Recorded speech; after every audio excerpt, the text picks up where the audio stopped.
TikTok, time to rock. Good evening, good morning, good afternoon to everyone who's watching from all over the world.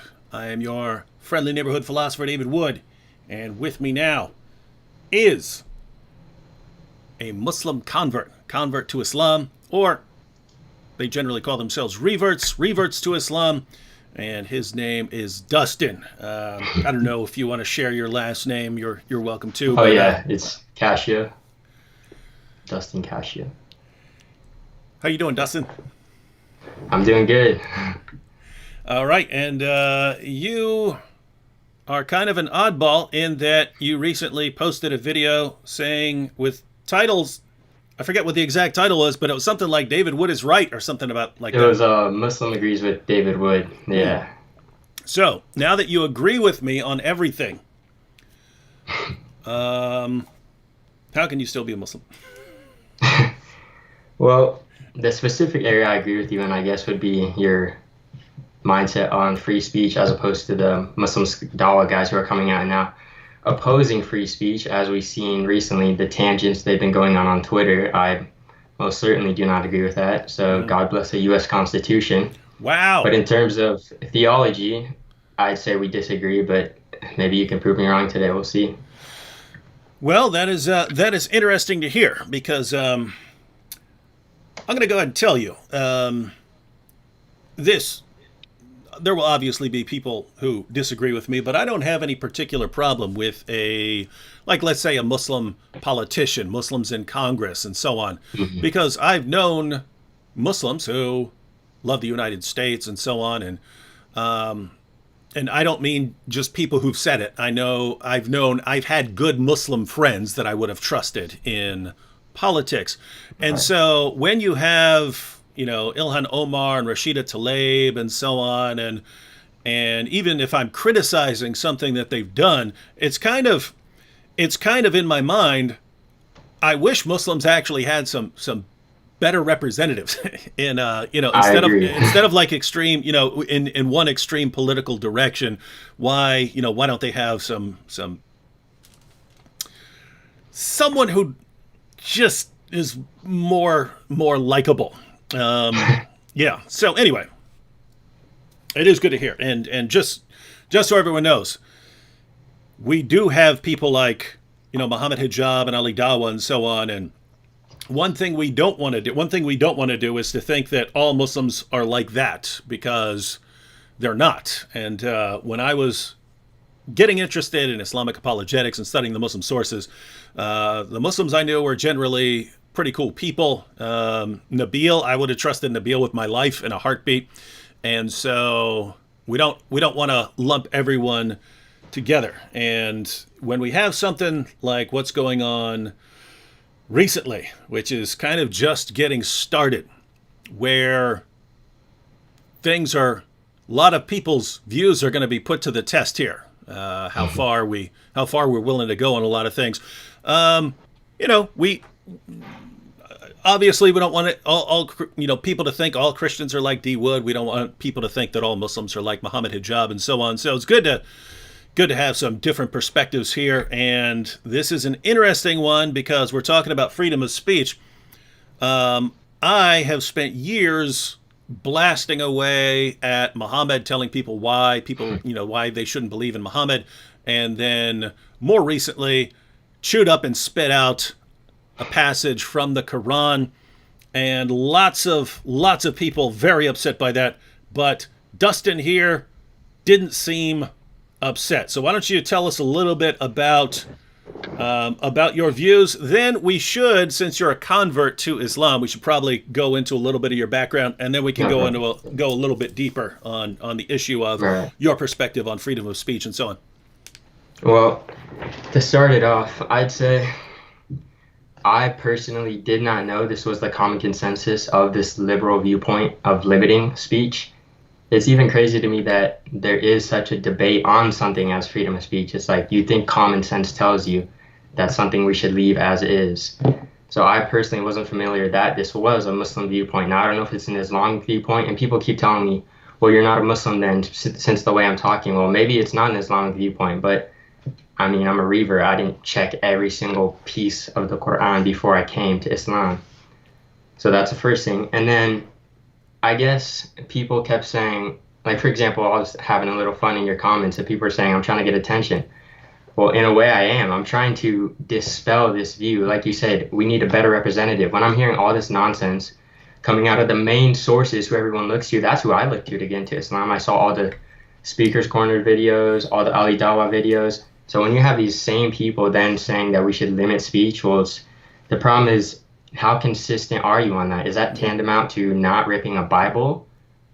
Or is that just the Quran? Because the way I see it is it's a very inconsistent view of, oh, just us, we need protection. We don't care about you guys. And it's like, well, if you're going to hold that, you must hold that for everything. I've noticed with totalitarian like political systems, they push the line one bit further and further and further until it's too far. And then next thing you know, it's okay, if you speak out against Islam at all, now that's a hate crime. Like Fareed Responds was saying, the Quran, you ripping the Quran was a hate crime. Last time I checked, hate crimes typically involve violence. He didn't burn a Quran and throw it through your front windshield or something. Mm-hmm. So I most certainly disagree with the freedom of speech view they hold. Well, this is a interesting perspective here because I was just talking. I forget if I was talking to Robert Spencer or Harris Sultan, but I was mentioning that there's sort of multiple levels here, and there's this level where we can all have our disagreements and discuss them, and I can give my reasons for my position and you can give your reasons for your position, and you can criticize my position, I can criticize your position, and if you really want to, you can make fun of my position, I can make fun of your position, and we're all kind of on the same level. Then there's this other level where you say, well, no, actually, if I get my way, you won't be able to say what you think, or you won't be able to criticize my view. And so once someone starts heading in that other direction, I think people should be more hostile to that kind of position, because you're basically taking away our freedom to even have discussions on these issues. And so I find those positions doesn't have to come from Islam, because there are other, exactly. Communism has been like this. There have been, and there are people in the United States who are like this as well right now, who want to shut you down and keep you from talking about certain positions that you might hold. And so once things start heading in that direction, then I get way, way, way more suspicious. And as you pointed out, it's interesting to see people like Ali Dawah. In fact, I have. Let me go ahead and pull up their couple of recent tweets here. So this is Ali Dawah, and these are both from Ali Dawah's page, but he retweeted one from Muhammad Hijab. So let's just look at these real quick. So Ali Dawah says, "The concept of freedom of speech is absolute BS. I've seen the hypocrisy from government leaders to bigots, to Tommy Robinson's freedom event, to Hindus, Christians, and the list goes on. Islam allows freedom to dialogue, not freedom to insult. Consistency is key." So this is Ali Dawah saying you should have freedom to dialogue, but not freedom to insult. So now, if Ali Dawah were to get his way, and he were to say, and I were to say, hey, Ali Dawah, I think your video about apostates being killed is stupid, then I've just insulted his position, and that should be illegal. So that's kind of interesting there. And then below that we have Muhammad Hijab, who says freedom of speech can lead to violence and division if individual actors do not have the integrity to self-censor. Go to parts of America and desecrate a flag, see what happens. Go to Harlem and be racist. Go to Pakistan and eat a Quran in public. Doing it online is no test. So I guess he's challenging people to go to different parts and put their freedom of speech to the test. I'm not sure he has a very solid grasp of freedom. Freedom of speech means you're protected from the government controlling what you say, except in certain extreme cases, and that the government will protect you from people who are stopping you from speaking. So if someone like what hijab was saying, if someone's going to beat you up for burning a flag, well, that would be a crime, and the government would punish that person for beating you up because he's not allowed to stop you from that sort of thing. And so, what are your thoughts on these tweets? And again, then we'll get into a little bit of your background, and then we'll go a little deeper Yeah, into well, these issues. for Ali Dawa to say consistency is key, to me it's quite hypocritical as this is a clear thing. I'm not because I'm Muslim. I'm not going to just automatically side with the Muslims. It's we're clearly not being consistent on this because I don't see this same outrage and this same offense taken when someone's doing this to a Bible. I see it only for the Quran. And another thing is, you think it's quite weird to see someone who is a public speaker and a debater like Muhammad Hijab, who is engaged in multiple debates, to come out and say this. How often do we hear the line, "We love Jesus more than you. We love Jesus. We follow Jesus way more than you." This may offend Christians, and it has offended Christians. Does this mean we can now, since we are offended by this, are now justified to implement a law that governs whether or not we can say certain things? How are we ever going to engage in dialogue at all? In order to even put your finger on a problem, you must engage in dialogue. You must come to a consensus by talking these things out. How are you going to then do this for a career? This is his career. This is how he brings in revenue, partly at least. How are you going to do this? And then on the contrary, say, but you just can't talk about Islam. Well, your whole career is based on talking about Christianity. And I'm sure people could go and scour the internet and find multiple things of them insulting Christianity as they have done before. So then to say, well, you can't insult our religion, well, where exactly is the consistency you are preaching? To say the concept of freedom of speech is BS is actually laughable, it's comical. I thought when I put out that video, everyone would comment, "This is a breath of fresh air." For a while, I was getting worried. Not one comment was like that. I got DMs telling me to take down my videos. I got comments saying, "Oh, I disagree." No one agreed with me on this. I was the only person I thought I'd be a breath of fresh air. Far from it. So I just think this is an eye-opener. Of course, I don't necessarily associate this with Islam because I was bringing certain verses. For example, Muhammad. What about Muhammad shattering idols? And then they counter this, well, that was only in Mecca.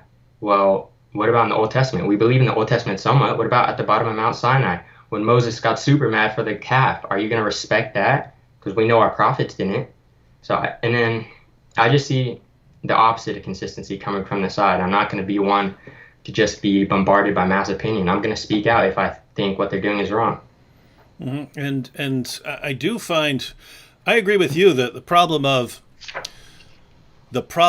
Ali Dawa talking about consistency here, because yeah, I mean, notice what he said. By the way, let me go ahead and pull it back up real quick. The concept of freedom of speech is absolute BS. I've seen the hypocrisy from government leaders to bigots, Damirams, and blah, blah, blah. He says, Islam allows freedom to dialogue, not freedom to insult. Consistency is key. Now, he says, here's what Islam allows. All right, but we're not under Islamic law. So Exactly. we're under something, we have what's called freedom of speech. And if we didn't have that, then anyone who's in political power would be able to say, hey, I don't like some of these terrorist attacks, so you no longer get to preach Islam. Or anytime you mention Muhammad or try to convert someone, you're going to be thrown in jail or deported or something like that. Or, hey, a lot of Western countries still have majority Christian populations, so if you say that Christianity is false, you disagree with the Bible on something, then you'll get locked up. And it's just amazing that people in the West generally say, no, you get to criticize Christianity. No, you can Exactly. you can criticize all kinds of things. Yeah, it's good if we generally have good manners and so on, but you get to go around preaching your religion. You can. I mean, this is a guy who, he's dedicated his life. He's dedicated his life to defending and promoting, promulgating Islam, which, the claim of Islam is everyone else is wrong. If you're not on board with Islam, then everyone else is Yep. wrong. So you're saying that everyone else has this wrong, and you're right, and simultaneously saying free speech is BS. And so, I just I see exactly. For example, let's take even just him mentioning the like bigots after the free speech thing. Why is it that when the Muslims, when we're right, but when they're right, when they think they're right, they're intolerant and bigots? What? That is not consistency in any way, shape, or form. I just to say, what about the verse? There's no compulsion in religion that we love to tell all the Christians. We didn't force Islam on anyone. Well, is this not then going against that verse? You're forcing someone to respect a book they do not find holy. That is our holy book. Why should they have to respect something they do not find holy? In fact, the contrary. They think it is from a false prophet, which is why I came out and made that video because I'm like, look at David Wood's perspective. If I was a Christian right now, I would think Muhammad is a horrible human being. You are leading people astray from worshiping the real God, the triune God. Of course, I don't believe that, but in your perspective, that's completely fine. If anything, you should be criticizing why are people not speaking out against him. Like I know Dr. James White, I really like him, but I think sometimes he criticizes the way people approach it. And I guess I can understand him as maybe Muslims won't want to have dialogue when someone approaches it in a type of way. But I think you are completely justified in coming at a false prophet in your view in this way. I certainly know I come at Paul this way, but the thing is, I expect consistency. I'm not saying all, like you said, not all Muslims and Christians are the same. There are hypocrite Muslims and there are hypocrite Christians. I'm saying this because I want the same freedom to then go, not that I would, but if if I felt like it, to be able to desecrate the Bible and not have a law imposed on me that's going to make it into a hate crime. I should be able to speak about Paul and believing he corrupted the scriptures without people saying, well, if you were under my rule, your head would be cut off and you'd be dead. Mm-hmm. And yeah, you'd think that people who are in the position of being a religious minority, and in let's say the United States, a very tiny minority, right? You're talking about 1% of the population. You'd think that people who make up about 1% of the population, I know it's a little bit higher in areas of Europe and so on, but you'd think, because generally the rights, like freedom of speech, freedom of religion, and so on, their most important function, well, the two most important functions: one, protecting you from government, but two, protecting you from the majority, being able to impose its will on you. So you would exactly. assume that, like I get it when any group, not just Muslims, when any group gets in a majority, it's kind of human nature to say, well, screw the idea of rights and so on. We're now in the majority. We get to crush everyone who disagrees with us. But to be a minority population, to be a small minority of the population, and then to say we need to do away with all this talk of rights, all this BS, that's interesting. I don't think it's very wise. In other words, ladies and gentlemen, if I were a Muslim, I would think it's pretty wise to promote freedom of speech, freedom of religion, and so on, because those things would be my protection. Those things would be my protection against the majority who might oppose me. All right, so we'll talk a little bit more about these issues here in a few minutes, and we can always take up some questions. I don't know if you can see the questions from the chat. If so, you can always respond. I can see when they pop up on the screen. But, okay. Oh, yeah. Oh, I meant on the chat on the side. But yeah, we might pull up some questions. But let's go ahead and talk a little bit about you guys. This is not a debate, so do not be expecting me to jump all over this guy. Take this as an opportunity to learn why someone who is, I'm assuming you're in the United States. Is that right, Dustin? Yeah. Okay, so United States. What part of the country? I'm on the west. West. Okay, so yeah. Dustin, West Coast. Why would a West Coast teenager want to convert to Islam? First of all, where's your sunnah beard? Unfortunately, due to my age, I can only grow little hairs on my chin.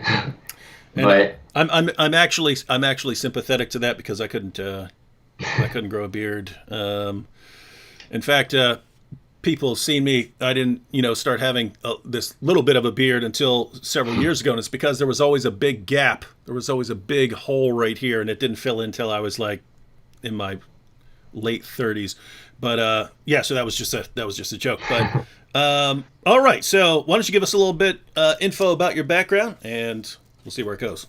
Right. So I grew up Christian. In fact, everyone in my family, as far as I know of, is Christian.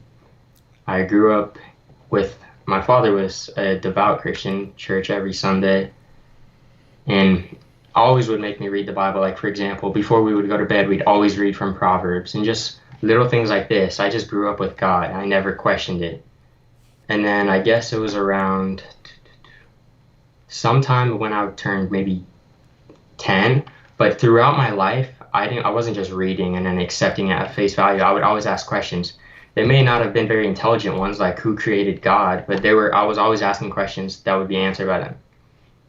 The first little pebble that got thrown in my path was me realizing, have I ever noticed that the church is packed on Christmas, but not every other Sunday? And I was just like, I just thought that was just my first ever time where I really thought about something like that. Then later on, I think I was around 13, 14, I had my stepdad who was very into apologetics, and basically from there I was like, why exactly are these people like doing certain things? Why is it that I see people at church who I know from high school who are nothing like Christ-like? Later I went on to realize, like, for example, like Jesus says, you must first take the log out of your eye before you can see clearly enough to take the speck out of your brother's eye. So I realized, well, if there's a perfect church, I wouldn't be allowed in it. So that's not a reason to leave Christianity, but that is a questioning thing where I'm like, what exactly can I do about it? So I first wanted to take up apologetics purely to talk to other Christians and show, like, okay, the common Christian I used to run into, which it really pushed me away from the community, which is actually one of the reasons I stopped going to church. But I was like, these people I have no problem with you not being perfect. I myself am not perfect, far from it. I have a problem with people who don't try and just do live how a normal person would live without morals, and then say Jesus will forgive my sins. Well, you're only Christian in name. You're not truly abiding by what it says in the New Testament. So the idea of apologetics came in helping my fellow Christians. Later, I got sent to a school that was a charter school, which was a majority Jewish school. The name of the school was Albert Einstein, in fact. And I met many people there who I was like, okay, well, why don't they believe in the divinity of Christ? And later I extended my apologetics to, I guess, Jews, where I talked to people. But I was never really knowledgeable. Like, I knew the New Testament, and I feel like my reasoning was very circular, maybe. But then later I was like refuting atheists. I was go to the skate park with my friends. This was around maybe 15. I turned atheist Christian. I was turning a lot of people Christian at the skate park.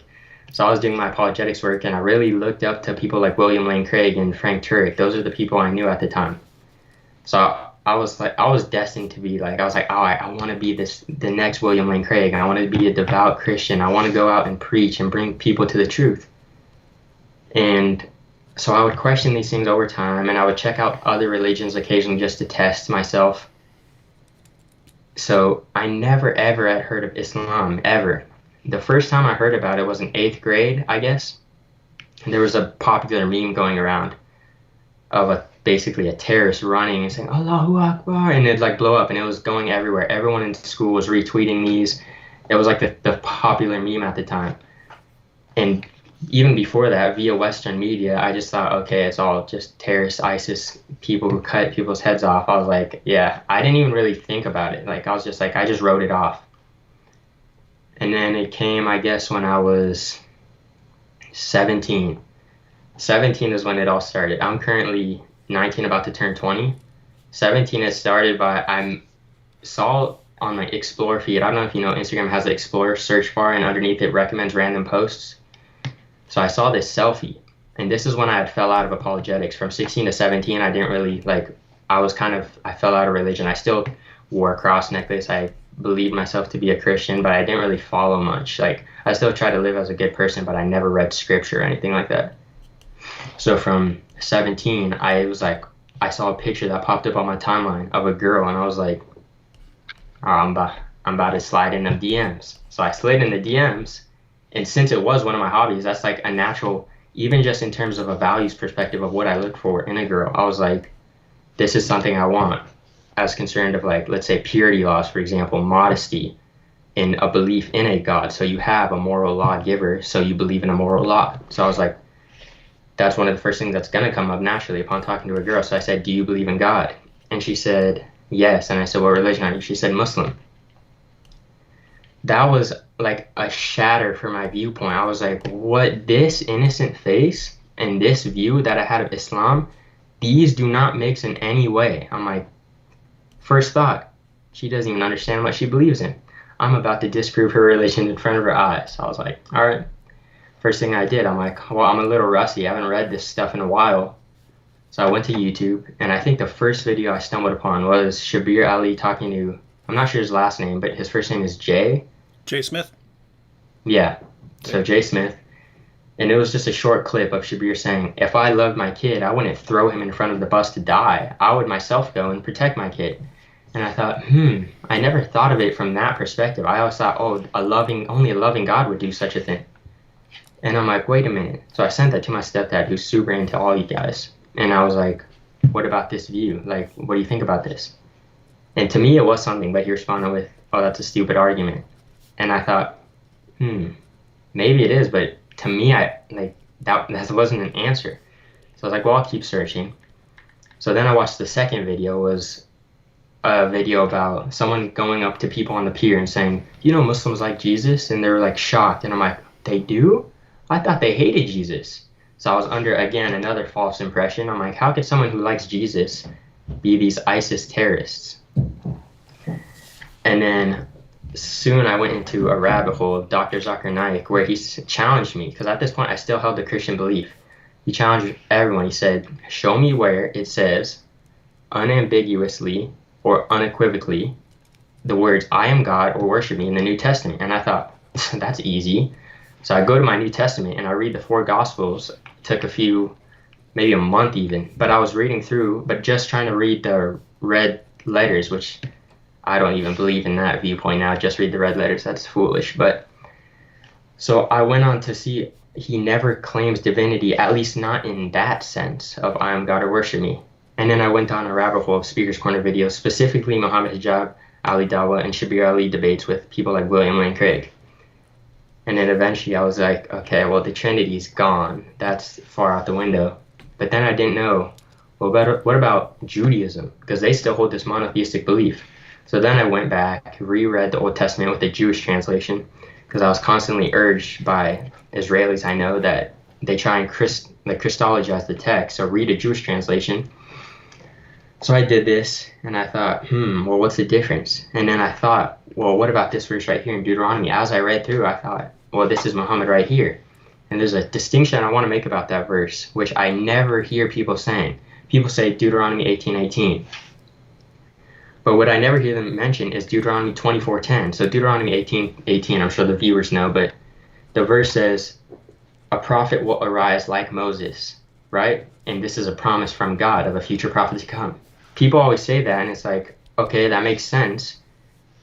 But then in Deuteronomy 24:10, it says, never again in Israel did there arise a prophet like Moses. That's a distinction made. So we have on one hand the promise that we will have a prophet that will arise like Moses, but on the other hand, we have a promise that never again in Israel did there arise a prophet like Moses. So I thought, well, the promise is going to happen. God isn't going to take back his word. And if it's not in Israel, I don't know what the Christians believe. I saw multiple opinions. Some say it was Jesus. I know the Jews believe it was Joshua. So I thought, well, those are all in Israel. The only thing outside of Israel is Prophet Muhammad. So I thought, well, now I need to expel my belief of the violence in Islam. And reading the Old Testament really made me realize the Christians, in my opinion, personal view, the Christians have no base to go after Islam based on violence. If you're going to go after Islam, do it by proving the Trinity, not by going after the violence, because the Old Testament is horribly violent. So I just took that as a fact, and I guess later after that, I accepted, and I was on a good track for some time. Then I fell out of it due to certain doubts. Then I went back, then I fell out of it, then I went back, and I guess I've been in it for maybe 4 to 5 months straight. So 4 to 5 months as consistently as a Muslim. Yes. Now the only points I saw that were kind of pointing towards Islam at all were that Muslims like Jesus, and then the Deuteronomy 18:18 and Deuteronomy 34:10. Yeah. So was there any more than Yeah. was there anything more than that? Yeah. So I wouldn't say my like basis for being Muslim is completely sound, but there was another thing that I did want to mention. So I thought if I had taken the view that the Old Testament states a monotheistic God, not a triune God, and the New Testament brings in this slower development of the divinity of Christ, or if he didn't claim it at all, let's say, that then makes it logically coherent for a just God to clear something up. For example, Christianity is the biggest religion. I believe it's 2.4 billion or something like that. Something that is bringing that many people away from, let's say, if it isn't a triune God, something that is bringing that many people to worship idolatry, if it is in fact false, is horrible. A just God, in my opinion, it's logically coherent that he would send a third book to clarify. How are you going to leave two things out there? That's 1 verse 1. You need to be 2 verse 1. That's like saying, the game Two Truths and a Lie? Well, that's like having all lies. Well, if we believe this is corrupt, or if I went on to prove, okay, this is maybe Paul's teachings or some implementations that weren't actually what Jesus was saying, logically, I have to accept a just God would send something to clear it up. He wouldn't just leave ambiguity. In fact, I'd even go as far as saying if there were just an Old Testament and a New Testament and no Quran, I might be Christian, because I would use that mindset of, well, I guess I kind of have to believe in it, because wouldn't a just God send a third thing to clear it up? So although it may not have been completely logical, I switched from that. But then, like I said, for this exact reason, that I didn't completely have a strong basis, that is exactly why I fell out so many times. I went searching for atheism. I went searching for all these things. And now I'd say the best way I describe myself is a Muslim with a caveat of not a very good one, because I barely pray. I mean, I fasted, but there's just still doubts that I have to, which is why I say I'm on the search. My whole channel is about where I'm going to end up, because I am still on the search, and I believe that I'm very open-minded. So. All right, so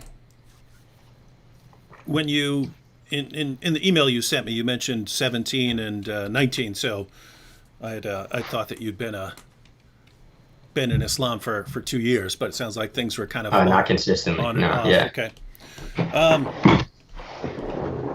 Just a few, and again, ladies and gentlemen, this is not a debate. I know people are, I know people want us to go into debate mode right now, but I don't think that'd go well for me. yeah, and it's just kind of a jerk move, right?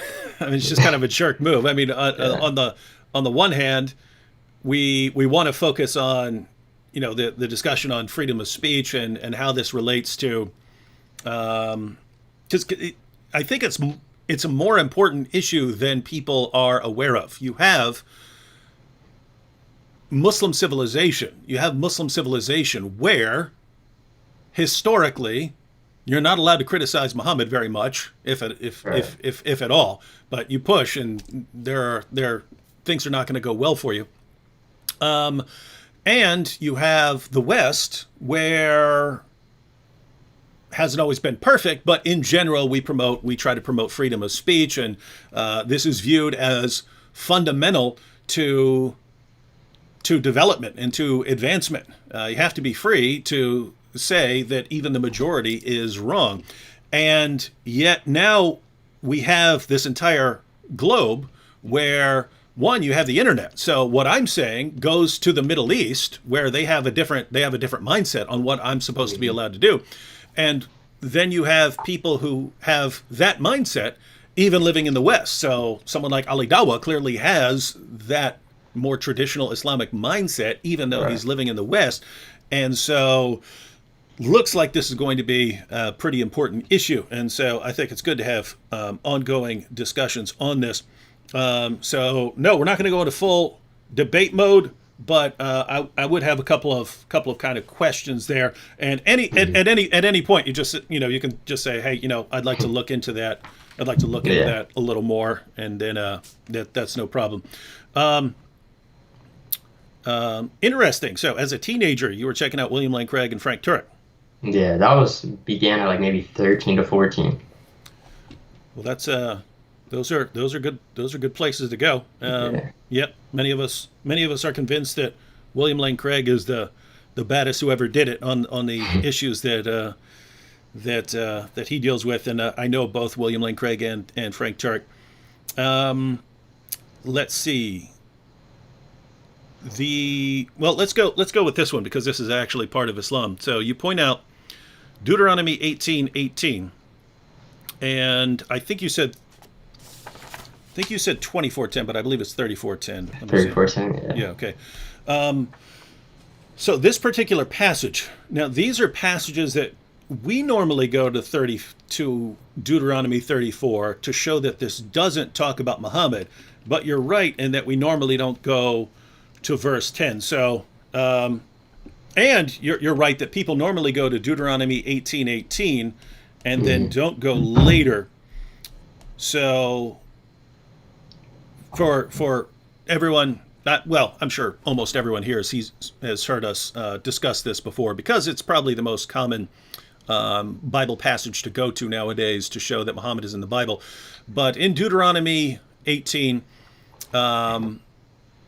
you have Deuteronomy 18:15 and Deuteronomy 18:18, and basically the passages say that God is going to send a prophet like Moses. And he says, from among your brothers. So we normally point out, okay, this is talking to Jews, and it's saying from among your brothers and so on. And if we want to go beyond that, we go to chapter 34, where it explains what it means to be a prophet like Moses. So let me go ahead and read a little bit of... Let me see how much I should read of this. So, Deuteronomy chapter 34. You read verse 10. Yeah. Let's go ahead and... Well, let me start at verse 9. Now, Joshua the son of Nun was filled with the spirit of wisdom, for Moses had laid his hands on him. And the sons of Israel listened to him and did as the Lord had commanded Moses.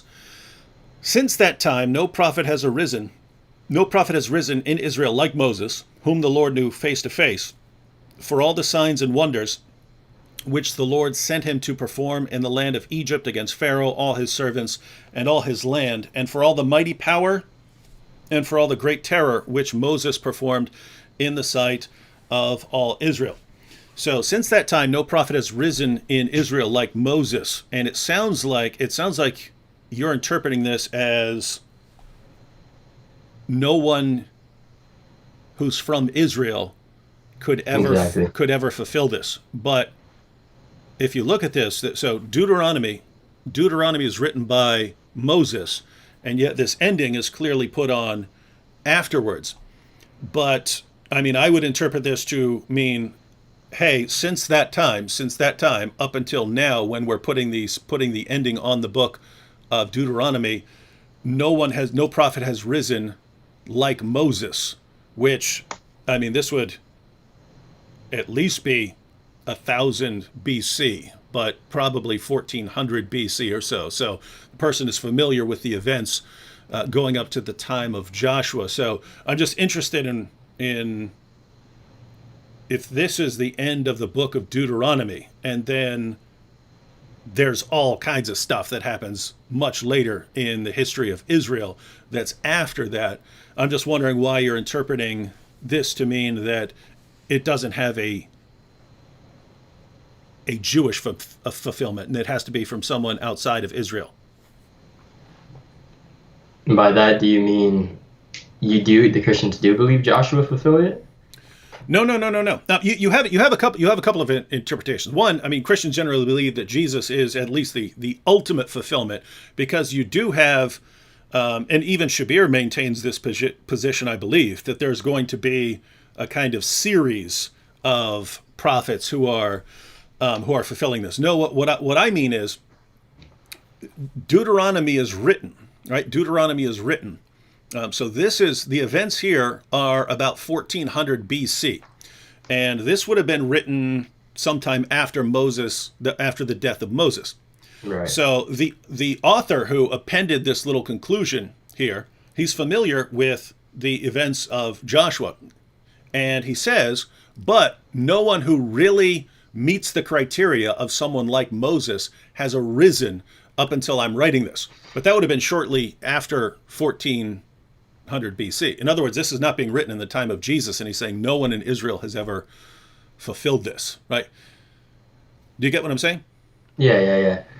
So basically, I don't want to misrepresent your point, but you're insinuating that it was fulfilled prior to that time because they had already come way past the time by the time they're actually writing it down. So there could have been a fulfillment prior to when they were actually writing down the end of Deuteronomy. No. I'm saying, okay, so let's suppose Moses dies, and let's suppose this ending is added on 20 or 30 years later, something like that. Mm-hmm. Right.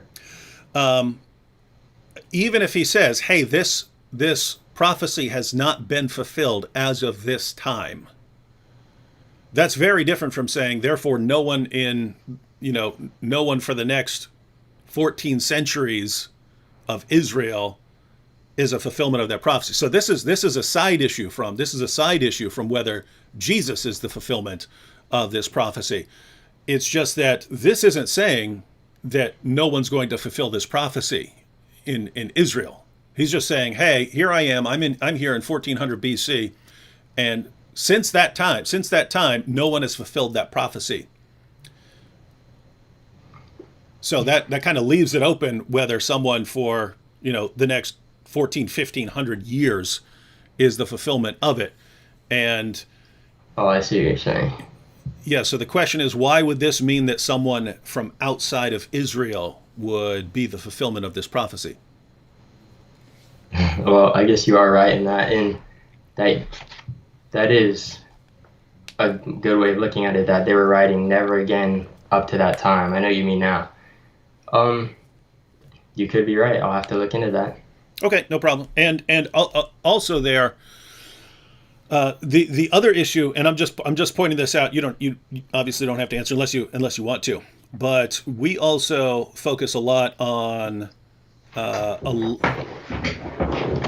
rest of verse 10 and then verse 11. So since that time, no prophet has risen in Israel like Moses, whom the Lord knew face to face, for all the signs and wonders which the Lord sent him to perform in the land of Egypt against Pharaoh. And so one of the things we draw attention to is that when it's talking about being like Moses, because, if you're obviously familiar with Zakir Naik, and Zakir Naik will say, but Moses was both a prophet and a military general. Muhammad was both a prophet and a military general. And so he'll go on these parallels. Whereas in context, it seems like when they're talking about, hey, this guy's like Moses, they're thinking primarily of having some special intimacy with God that you could call face-to-face knowledge, and also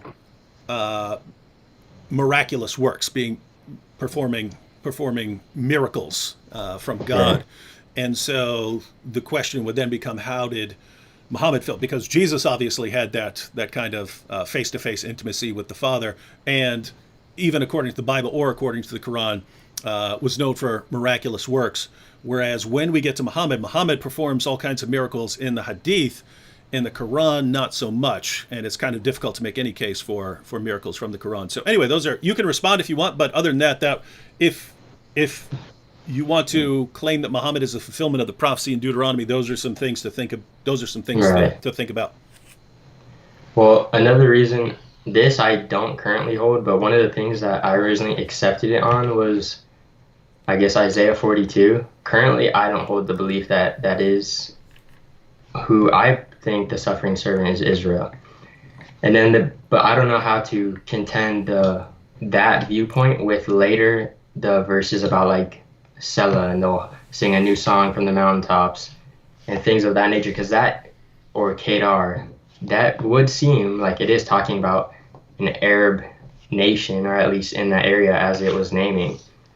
But I don't see how that, I mean, we certainly know Jesus didn't go there, and it's not, the Jews aren't going in there and evangelizing. So I used to hold that viewpoint. That was another reason that I joined, but I currently don't hold it. I think the suffering servant of Isaiah 42 is Israel.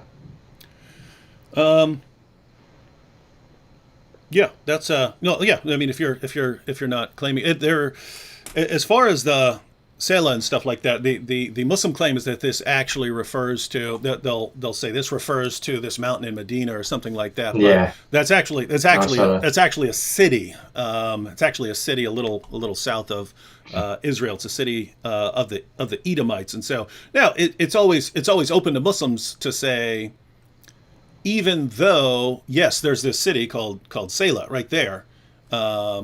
It's, it's still a prophecy. There's still this greater fulfillment in that it's actually referring to Medina or something like that. But Sam Shamoon has done some awesome stuff on this, where if you don't just look at Isaiah 42 and you actually go through the rest of the book of Isaiah and you start making the connections to these things that are spoken about there, at the two main interpretations: one, this is referring to Jesus, and two, as you pointed out, that this is referring to Israel. But yeah, once you start looking at the theology of Isaiah and how these things tie together, Right. not a very strong case for Well, that's exactly Muhammad. that's exactly how I changed my view. Because before I was just reading it from 42 to 43, and then I'm like, okay, but then when I went back to the Old Testament, I started saying, okay, that to me doesn't seem like that in the slightest. I mean, to me, it seems perfectly clear as being Israel, as throughout the Isaiah, if you read Isaiah from chapter 1 to the end, you see it is constantly referred to as the servant. So as returning to that, still as a Muslim, I returned to that and was like, okay, maybe I need to drop that viewpoint. Well, that's good, because you did say that you don't just go along with what Muslim apologists That's opinion, exactly. say. Yeah. So no, that's good. Now, the other thing I'd be interested, and I'm going to confess, I could maul you on the violence of Islam stuff right now. I'm not going to. Yeah. But yeah, that would be kind of a jerk move. I am interested in the point you made that Christians aren't really in a position to criticize violence in Islam because of the violence of the Old Testament. Is that an accurate? Yeah. I'd say that, well, upon reading the Old Testament, I definitely noticed, like, for example, just take the verse in, I'm not sure, it's in the Torah, I don't know exactly which book, but it speaks about if you're in a scuffle or a fight and your wife tries to help you by grabbing the man by his balls and yanking him, you then have to cut off her hand. And then and that's just one of the verses. I can name a bunch. I mean, I don't have the references in my head, but most of them are highlighted in one of my Bibles, somewhere over there. But I went back and saw all the violence, and I thought, well, to me, it's the same justification that is used for Islam being violent, is that in context, it's not violent. In context, it's of war. In fact, I know, like you said, you could maul me, and I'm sure you could on this point, but for me, I personally went through it, and I didn't I believed in context it was justified. That opinion isn't something that is subject to change, obviously. But I think for me, the better approach was certain verses that were more of, I'll give you an example. I felt satisfied on the violence, but that was only on the violence. I didn't check out every single thing. And then I came across your videos of Prophet Muhammad, peace be upon him, certain verses that are disturbing, to say the least. And I was like, okay, that is something. I mean, I'm not sure how I contend a morality claim against that, because exactly where am I getting it from? I need an external source if I'm going to say these things. And I felt, even though there were some crazy things, these same things are in the Bible. I'll give you an example. The marriage of Aisha, it's like, I don't know how to explain that. Like, I don't even know how to explain that. I don't know if that disproves the religion, because at the end of the day, what are we using? Our subjective point of view? And maybe the Christians are using that, but like I said, I feel like, for example, in the Old Testament, I don't know exactly the translation, but I have the video that talks about it, where it talks about taking children as concubines, essentially, as sex slaves. And it's in, what's his name, presented this in a recent video, and you could find it in Fareed Responds' recent video. It's, I think, a guy you actually debated. I've yet to see the debate, but his name is Zakir Hussein, maybe? Is that his name? Yeah, there's a Muslim apologist named Zakir Hussein. Yeah. So he's the one who presented that verse, and I was like, okay. And then people are saying Mary is a certain age. I don't know. Like I said, I'm still in a phase of trying to learn these things myself. And I'm not the Muslim who's saying there's no chance I could be wrong. Oh, no, Islam is true. Well, no, I'm not claiming that. I'm claiming this is what's most wild to me, with the Bible, to me, to the knowledge I have. I don't like the viewpoint or this narrative people push that I'm somehow, I was revealed that Christianity was true and I chose to deny it. That's not the case. If there is something that is going to prove the divinity of Christ, I either didn't understand it or I have not yet seen it. I didn't believe it. What kind of person in the right mind would see something, believe it, and then deny it? This has, if anything, I have every reason to be Christian. I know people who have died in the Muslim belief. If you die, shirk is an unforgivable sin in the Quran. If you have died under shirk, you are going to be in hellfire for eternity. So this narrative of I'm like a closed-minded Muslim who's no chance I leave and I hadn't checked out anything. No, this was a long journey. And maybe my reasoning wasn't good, but I mean, I'm willing to fix that, but yeah.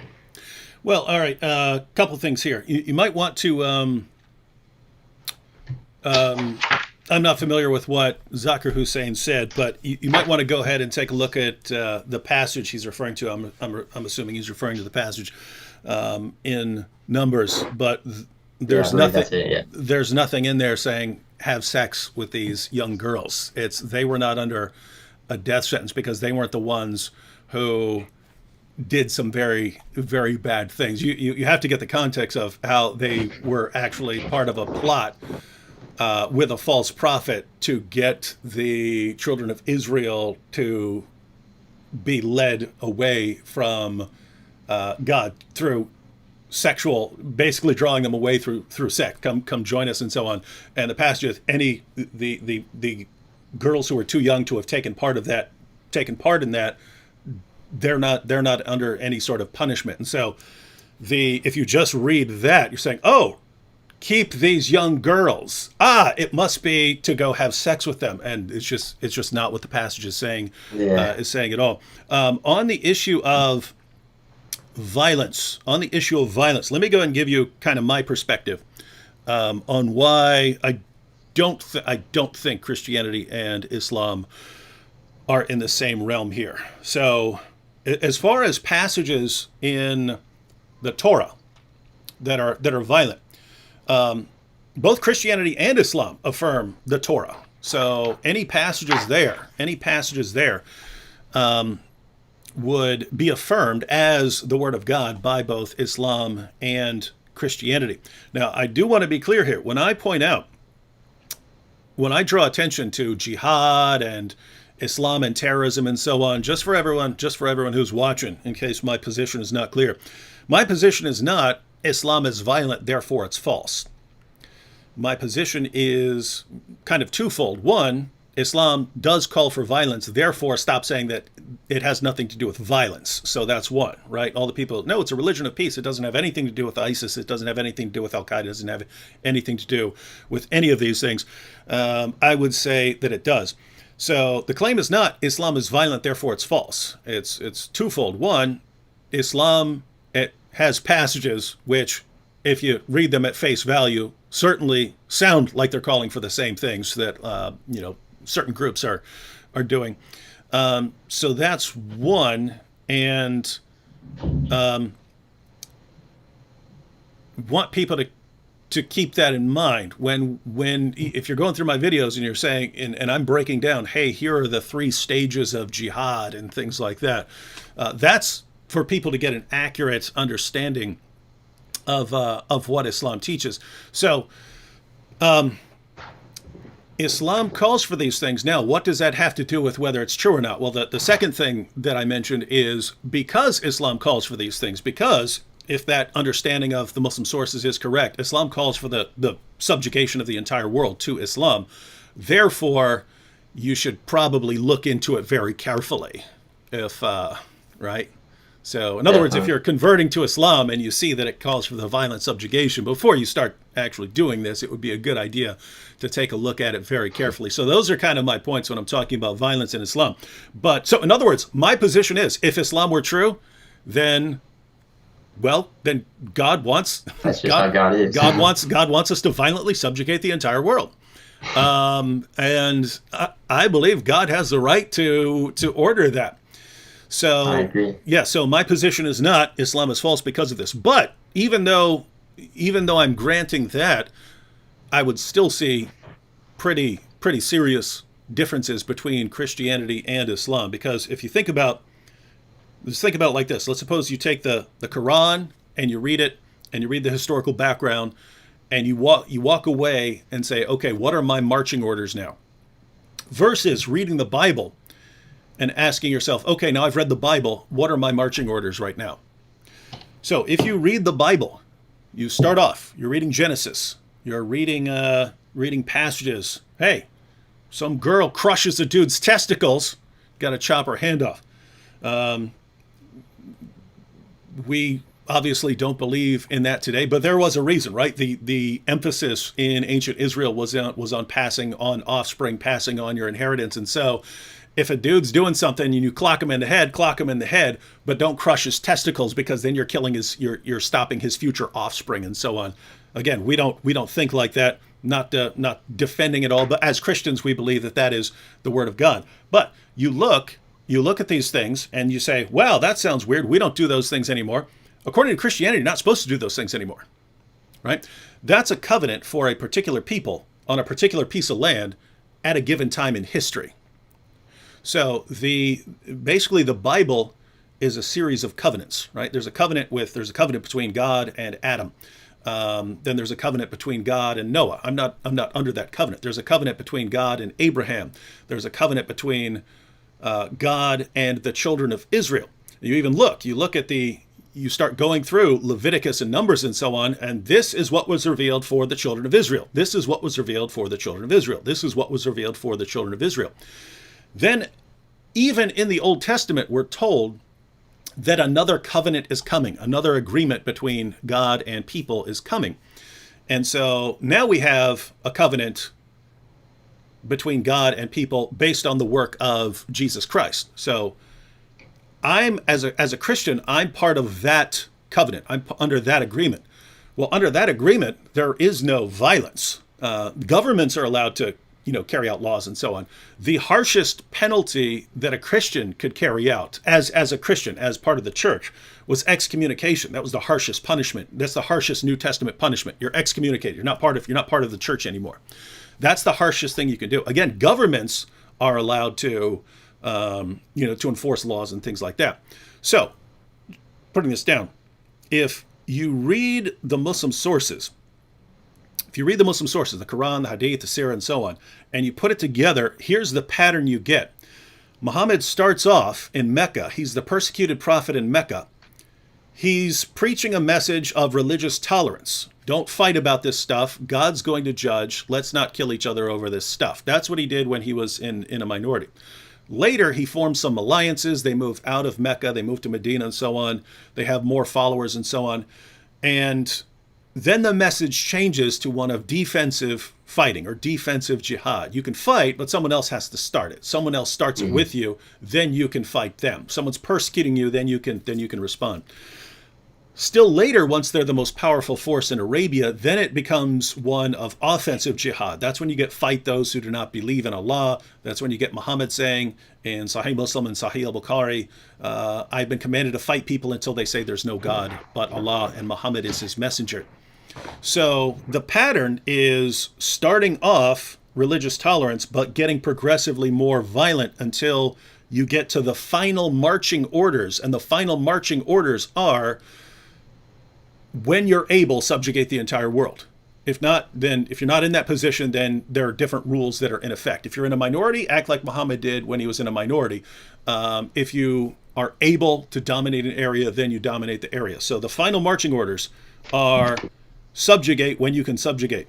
If you look at the pattern of the Bible, it's, hey, here's a situation, and here you have, historically, you have violence, but it's when the covenant is tied to a particular piece of land, and therefore the violence is related to, one, seizing the land, and two, holding on to that land.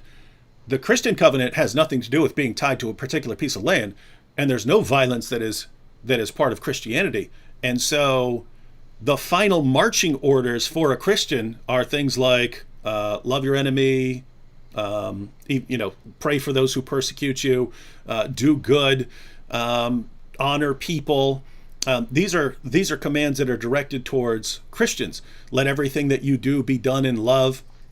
These are commands towards Christians. And so, as going back to what you were saying, if the claim against Islam, and I would, this is where I would agree with you.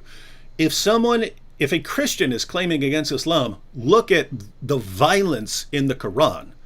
Look at the violence in the Quran. This is horrible. This can't be from God. Well, I think, yes, you could say, well, if that's your argument, then you got a problem here, because you've got all kinds of violence in the Bible. But if you look at the sort of trajectories that, hey, here's this entire revelation of the Bible, and the takeaway message is, yes, there's been lots of violence in the past, but right now you are supposed to love people, love your neighbor, love your enemies, love God.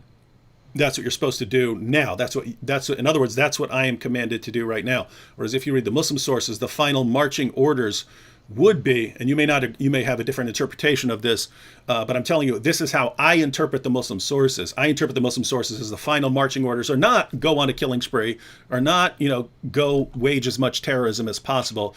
It's depending on your circumstances. When you are able to impose Islam, then you do it. If you're not in that position, then don't do it. So anyway, you can comment on anything I just said. I just wanted you to have my perspective. But, Right. but my point is, I would not think that Christianity and Islam are in the same ballpark as far as that is concerned. Because now we're talking about, here's what Christians are commanded to do in this world that we're in right now, and here's what Muslims are commanded to do in this world that we're in right now. And they're commanded to do very, very, very, very different things. Right. Yeah. Well, as far as the verses go, I guess it is up for interpretation. I mean, of course, the Muslims are not going to be saying, yeah, we agree that we should go and kill everyone. The Muslim, like, for example, the one you mentioned of fight the unbelievers, that verse, from what I've heard from the scholars, is the consensus that it was in a context of war, and that there was also a command given. I'm not sure. Yeah, that there was a command given that said, unless they basically, if they surrender, you could fight no more. Now, I'm not sure exactly how accurate it is, but it's all subjective or not. I wouldn't say it's subjective, because there's definitely it's either right or wrong. But like, I agree with you, and the people. I mean, I see a lot of people using these violent verses to disprove it, but I agree with you in saying that is not to disprove a religion, because if God's violent, we just have to deal with that. Or it's like, that's violent in our view, but maybe in his, that's completely fine. I think the best thing, like, I would touch on, because let's say you prove violence. It's like, what does it really do for me? I think the best thing for me was the Trinity, because the Trinity does two things. One of the main problems I have was actually saying, okay, is it Islam or is it Judaism that's true? Believing in a monotheistic God, not a triune God, I thought, okay, it has to be one of these Abrahamic faiths, not Christianity, when I ruled it out at the time. And I thought, okay, well, the best thing to do is to go after a certain statement that could make it easy for me. Because if we go after certain things like, okay, was Muhammad a prophet? And let's say we prove it to be false, and then I accept it, and it's like, okay, well, where does that lead me? That doesn't lead me to Christianity, as there's many religions that don't believe in Muhammad as a prophet. So I think the best thing is the Trinity, because what the Trinity does is, let's say you prove the divinity of the Christ, and I was like, okay, there is a triune God, and it is there in the Old Testament, it is there in the New Testament, it's consistent with the Old Testament. What that does is, not only does that prove Islam wrong, as it does say in the Quran that Jesus will be brought in before Allah subhanahu wa ta'ala and be asked, did you say these things? Did you say that you were God? And he will say, I did not, and if I did, you would indeed have known. So that they say See, this is what I liked about Islam too at the beginning. They make a statement of, okay, you just have to prove one thing wrong about the book and it is false. Whereas Christians would sometimes be like, oh, well, they'd be very nonchalant about certain things. Like, well, it doesn't have to be completely accurate. Certain things, like we believe it's God's words, but certain like things that got taken out, they're like, so it's taken out now. Like it may have been tampered with. For example, the verse of the three who are in heaven, the Father, the Son, Holy Spirit, the verse in John that was later taken out, or at least that wasn't found in the early manuscripts. These type of verses, Christians are okay with knowing that they were once in there, regardless of if they're true or not. I know a Christian would probably believe in this, but some New Testament scholars think this was a later addition. But certain things, it's like the Trinity is what proves everything, because it disproves the Quran, because it says in there, the Jesus verse I just talked about. Two, it then proves Judaism wrong, because Jews don't believe that Jesus is the Messiah, the Mashiach, nor do they believe the Messiah is supposed to be divine, nor do they believe God is a man.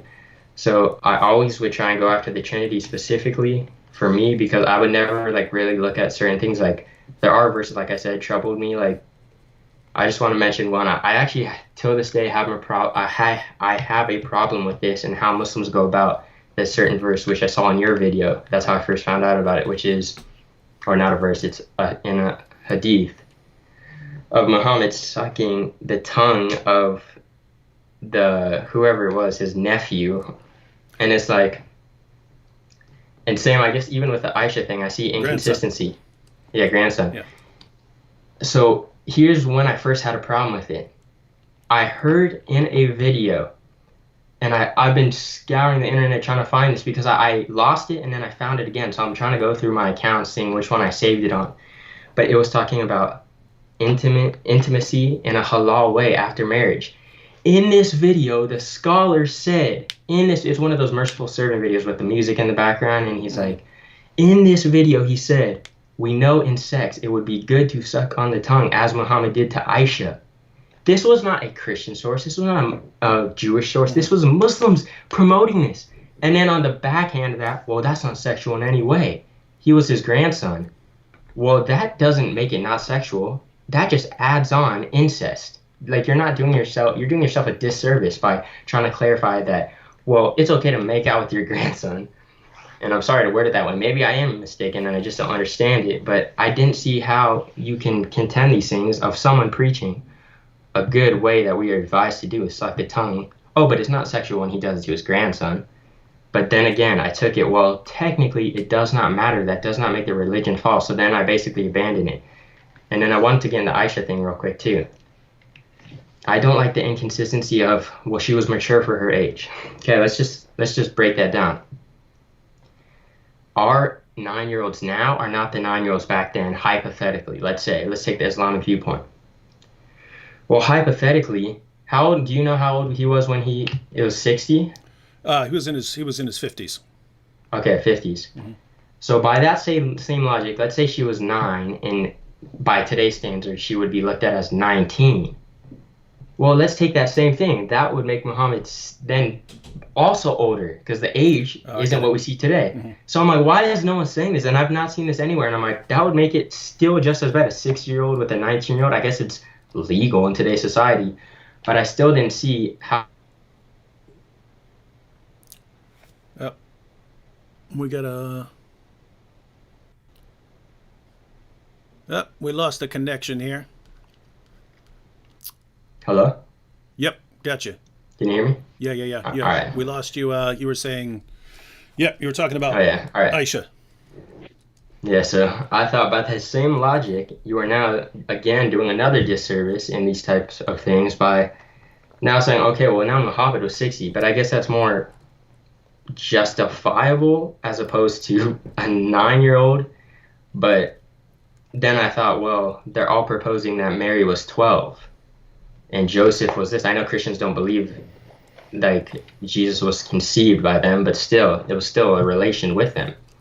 So I thought, well, either way, I guess, what am I going to do? Like, leave it for atheism? If I'm atheist, then I have no moral claim against what he did. And if I'm Christian, well, aren't I then picking up some hypocrisy in the fact that Mary was young? And then, again, I would go back to that verse which you said I'm basically didn't completely understand it. I'll have to go back and assess it. But the verse that guy Zakir Hussein brought up, that was one of the things where I thought, oh, I guess Christianity is no better, is because it's saying children concubines, and the Muslim interpretation of it was like you said it's because they didn't have sex that they were being brought, whereas the Muslim interpretation is they were being brought because they only were willing to have sex with virgins, and due to the fact that children are virgins by nature, most likely, that they are now bringing these virgins to use as sex slaves and concubines. So again, I'll have to check that one out specifically. This is like new to me, so. Oh, even I mean, no. Well, in Israel, if you were to take a female captive, then you would have to marry her.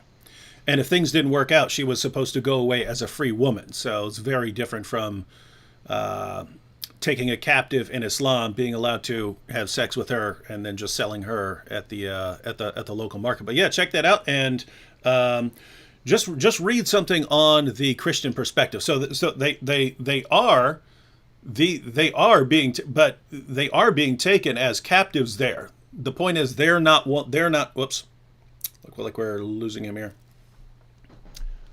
Yo. Yeah, you zoned out for a I second. don't know why my internet's bugging out. Yeah. It happens. It's happened a million times doing live streams, so it's totally normal. Can always be sometime when a bunch of people jump on Netflix or something at the same time. Anyway, Yeah, that could be it. yeah. Anyway, what I was pointing out is even in Israel when they're taking captives, they have to marry those captives, and the point here is, yeah, this wasn't because, oh, they're young girls that you get to have sex with.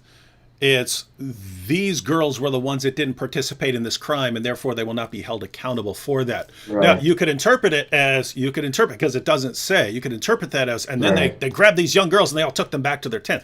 It's not what it says. You have to read that into the text. But yeah, go ahead and read the passage and get a Christian perspective and get a Muslim perspective, and then see, Right. see what you think. As far as let me ask you what you think about this, because the issue with Joseph and Mary, one, we have no reliable source on the age of Mary or Joseph. So all that you can have on this is speculation. You can say, well, it was common for young teenage girls to be married at that time, and therefore, if she's being married, then it wouldn't have been all too uncommon to marry her as a teenager. So you can say that sort of thing. But apart from that, it's just speculation. We have no solid evidence on her age or Joseph's age. But there is even here, I think, a difference between Muhammad and Aisha and Joseph and Mary. Muhammad is put forward as the pattern of conduct in the Quran. So Surah 33, verse 21 says that Muhammad is an excellent pattern of conduct. So Allah is saying, hey, here's a good guy to imitate. And so, I'm very sympathetic to looking back to generations, especially 1,000 years ago, 1,500 years ago, 2,000 years ago, and saying, hey, maybe we shouldn't judge them according to the same standard we have today. Right. But if someone is put forward as, here's a pattern of conduct for people to imitate, there you have to say, okay, well, we need to vet this guy here pretty closely. So Muhammad in Islam is very central, and he's put forward as the pattern of conduct to imitate. Joseph is not. I mean, as far as the Bible, as far as Christianity is concerned, Joseph could have turned out to be an axe murderer. It doesn't affect Christianity. Jesus is the one. Jesus is the one we're supposed to imitate, and so I think we're kind of on the same page on a lot of these things. It's just mine is, it's yes, I understand. Hey, if we're looking 2,000 years ago, if we're looking 1,400 years ago in the time of Muhammad, even let me go ahead and put this out there. When on the issue of something like sucking the tongues of boys and so on, I actually don't think that this was some sexual practice. I just think it's something creepy, right? So Right. like, and when I'm making fun of it, it's just someone annoyed me earlier in the day, and It's just banter. yeah, I'm making fun of him over that. So yeah, and now on the you came to the doctrine of the Trinity. Don't want to go into this too much here, but if you've got time, I'd be interested in your feedback, and you could go ahead and comment, or you could come back and discuss it. But Sam Shamoon and Anthony Rogers. If you don't like Sam because he's too mean, Anthony is much nicer. Although Anthony's still kind of a jerk sometimes. But Anthony has a series. It's on my channel. You can find the playlist, but it's called The Trinity in the Old Testament, and I can just kind of give you the gist here. Even Jewish scholars who study ancient Jewish viewpoints. So I'm not talking about Christian scholars. I'm not talking about Messianic Jews. So Jews who, because you said Jews don't believe in Jesus. No, there are tons of Jews who believe in Jesus. They're just they're called Messianic. So Dr. Michael Brown is a Jewish believer that Jesus is the Messiah. And as far as the early church, the bulk of the early church were Jewish believers in Jesus, who believed that he's Lord, who died on the cross for sins and rose from the dead. But it's been pointed out, even by Jewish scholars, that prior to about 200 AD, it was very common in Judaism to believe that there was some sort of plurality of persons within the one God. And their reasons for that were based on the Old Testament. And so this was it wasn't until about 200 AD, Jewish rabbis and so on began deliberately setting themselves apart from Christians, right? They wanted to deliberately say, we are opposed to the Christian theology here. And they did that by going into a more one person. So a unipersonal deity. Up till that point, very common. So at the time of Jesus, at the time of his Jewish disciples and so on, very common. And you even have, and again, Anthony has a series of short videos. I think there are 6 there. I actually have more that I've recorded of him that I've just never posted because I haven't edited them yet. But you can look it up on my channel. It's just a playlist, The Trinity in the Old Testament. And he just goes through different passages in the Old Testament. I think the first 4 or 5 videos are all just on Genesis. And these are things where the Jews are showing in their commentaries that they're interpreting these passages as indicating, in effect, that you have God, you have the Word of God, who is also God, and you have the Spirit of God, who is also God. And so the idea is, once you understand the sort of pre-Christian Jewish understanding of these texts, you've got Jews claiming that there's God, there's the Word of God who's God, there's the Spirit of God who's God, and there's only one God. And so by the time the Apostle John writes, in the beginning was the Word was with God, the Word was God, we look at that and go, gosh, this is confusing. But Jews of that time would have said, yeah, he's right on the money there. He's right on the money. What they might have, if they weren't Christians, what they would have objected to is the idea that the Word became incarnate as Jesus, that the Word took on flesh and became Jesus. That's where they go, whoa, no, we agree with you on the Word part, and the Word being God and yet being distinct. So they would have agreed on that part, but they would have objected to Jesus being identified as the Word become flesh. But again, you can check those out. I'm not gonna have a discussion on it right now because you're not familiar with those. But I'd encourage you to check those out, because I'm saying this because you put it forward as this is kind of an important issue to you. The theology here, the theology of the relationship between the theology of the Old Testament, the New Testament, and the Quran. And you're looking at it as, the Jews had their theology, the Christians had a different theology, and then so we need a kind of, hey, is God going to send a revelation to clarify this? And that's where Islam comes in. Whereas, and again, you could take a closer look at this just by watching these videos. More along the lines of God was revealing that he's multi-personal in the Old Testament. He gave the fuller revelation in the New Testament. Those who rejected him then tried to set themselves apart from that by entrenching themselves into a unipersonal theology. So that seems like it should be an important area of study for you if you're looking at this at the theology as being a basis for deciding what to believe here. Yeah, well, I feel it's kind of similar in, for example, even in Islamic theology, we believe, like in the Quran, it talks about the knowledge of God and, for example, God's word, but we don't make them necessarily distinct, and at least to the point of they're not separate attributes worthy of worship.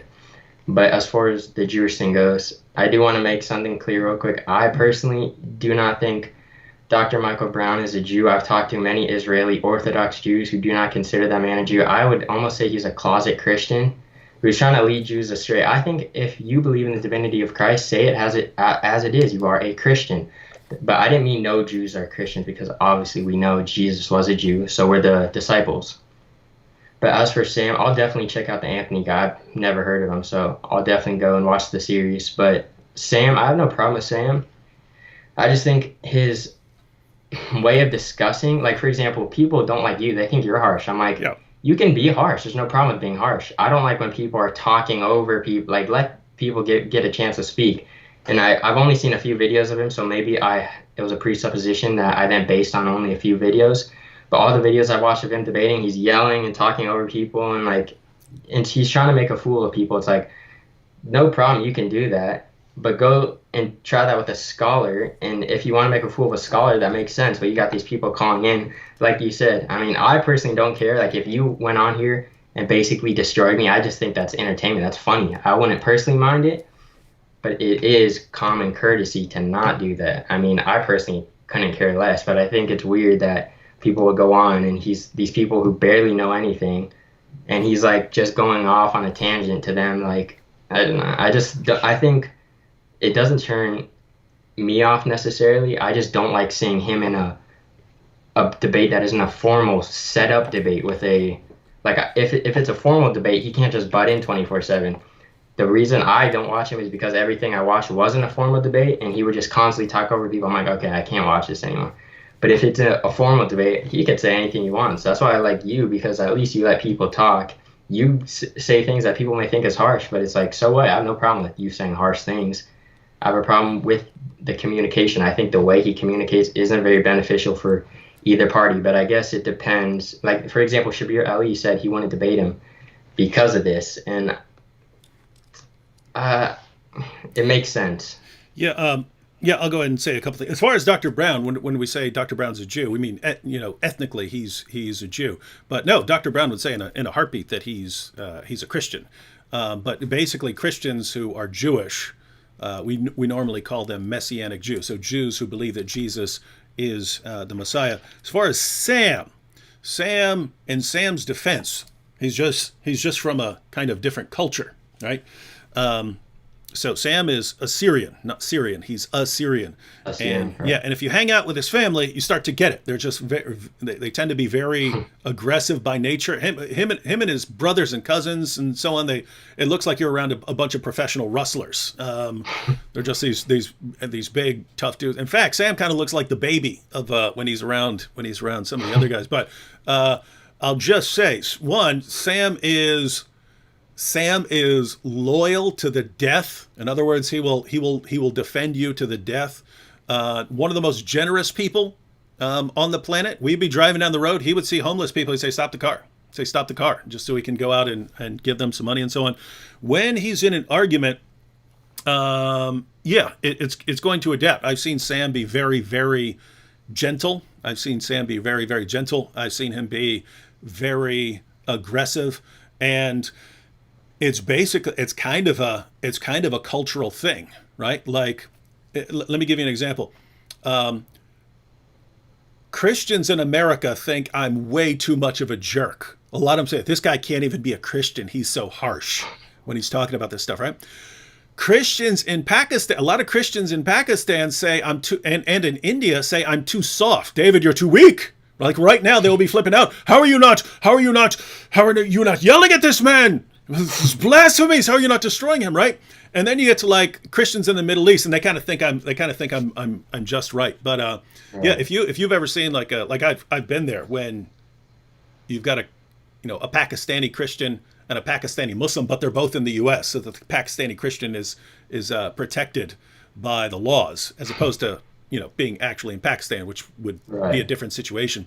But they'll immediately just jump right up in each other's faces and be yelling, and they'll kind of like try raising up, like up on their toes to like be looking down at the other person and stuff and yelling. And we look at that and we go, oh my goodness, I can't believe this. Whereas it's kind of a different culture, right? Whereas they look at us they look at us and, how are you guys not screaming at each other right now? You're so weak. You're so weak. And Nabil actually explained this to me, that when he sees someone, if I see someone yelling in what's supposed to be a calm discussion or something like that, I see someone start yelling or screaming, I'm thinking you're yelling and screaming because you're losing and you're getting desperate. Exactly. You're getting desperate. Whereas Nabil looked at it and you're yelling because you're passionate, because you have the truth and this other fellow is blaspheming and it's coming out as a kind of righteous anger. And if you're calm like you are right now, if you're calm, it's because deep down you don't believe what you're saying,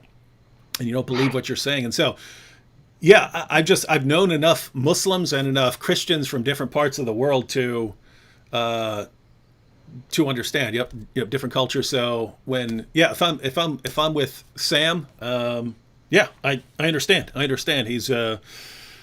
He's got a different way of doing things, a different mentality, but there are people who love that, and there are people who hate it, just as there are people who are freaking out right now that we're, not being more aggressive. Those are my thoughts on that. But yeah, as far as Sam's information, because there are two things, right? There's one, the information that you're presenting, and two, there's how you're presenting it. And when I'm looking at something, I want to, okay, is the information correct? Right. So in other words, if I came up to you and I said, hey, 2 + 2 = 4. Well, that statement's, true or false. If I say, hey, 2 + 2 is 4, and I punch you in your face, well, that doesn't make it less true or less correct or something like that. And so, whether someone's being a jerk or being the nicest person in the world, it can affect whether you want to have a discussion with this particular person, whether you're going to want to listen to this person. But information-wise, Sam is a total wealth of information, because he has some weird mental abilities. Yeah, well, I definitely agree. I take the viewpoint you take. Like, it's more of if for me, I personally, I'm not going to get offended by it. Like, I'm not someone who, and you would even think it's hypocritical me saying I wouldn't watch him because of that. Because I'm always preaching, saying, like, if it doesn't matter who's telling you or how they tell you, like, the biggest idiot and the meanest guy in the world could come and tell you the sky's blue. Mm-hmm. The sky is still blue, regardless of how you feel of their delivery. But I just meant in a general sense of when you're speaking of someone, and I understand the passion thing, there are a lot of passionate people. But I guess you could argue passion. But to me, when you're clearly winning a debate, which I would agree with the information, I feel there's no need to use this steamroll tactic as he uses. And I agree, maybe I don't know the culture, and that's not to say I'm not going to listen to it because of that. Mm-hmm. I just think in terms of justifying, for example, Shabir's position on why he wouldn't debate him. Shabir's a nice, calm dude. He looks like he would have no intention to hurt a fly. Like, that dude is so chill. I completely understand him in saying he would not engage in a debate with someone like that. Whereas, let's say you take someone like Mohammed Hijab, it would make perfect sense for him to engage because he is also this character that we see in his debates. So, yeah, definitely, me personally, I don't get blinded by the exterior show, but I just meant in terms of if you're the best way to explain to someone it can work for me. I guess that's in a way what worked for me is just destroying someone, because that's how I felt when I was talking to Muslims about Christianity when I was a Christian. So I guess that does work. Maybe it doesn't work instantly, but I do feel, I guess there is some claim, for example, Richard Dawkins using this mockery tactic. I guess that does work in some situations, but for some people it may be off-putting to where they can't hear your message from the get-go. But I personally don't see anything wrong with it, but it's just hard on the ears trying to listen to something like that. Yeah, and on this particular issue, and Sam can testify. I'm always telling him, you got to dial it back some. You got to dial. There are situations where I'm like, yep, Sam, go after this dude. This dude is being a jerk. And there are other times where I'm like, Sam, this guy's not being a jerk at all. And you're going off. But what's cool is Sam will agree. It's just he gets in the moment and so on the issue of Shabir. And I say this with, I believe Shabir is the best there is. I do not believe that the reason Shabir is not debating Sam Shamoun is because of Sam Shamoun's attitude. Not in other words, not on this issue. Because if you watch Sam's formal debates, he kind of adjusts to the rhetoric of the other person. In other words, if the other person is being polite and so on, Sam will be polite in the formal debates. I believe that Sam Shamoun would destroy Shabir Ali. That's my Shabir is welcome to prove me wrong. Shabir is welcome to come on to this program where I will be monitoring to make sure no one acts like a jerk. Shabir is one of the nicest guys around. When I've debated him in the past, he always shows up with like bags of candy for my kids and stuff like that. And so very, very nice guy.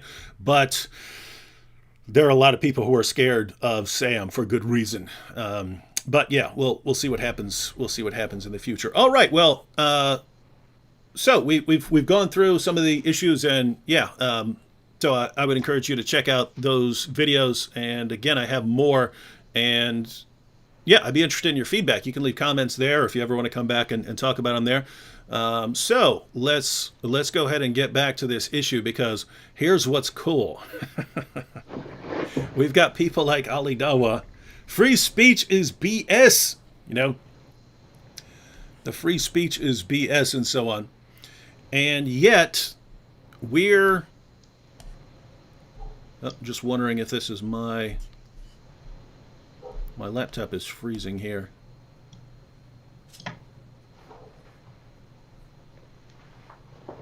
Check.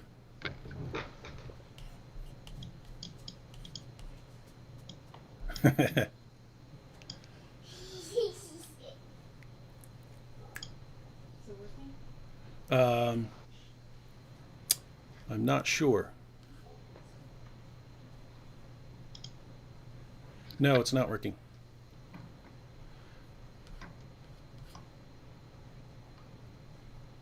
Let's go ahead and see. I mean, you can't reset it because it's working. Let me try and hook this to my phone here.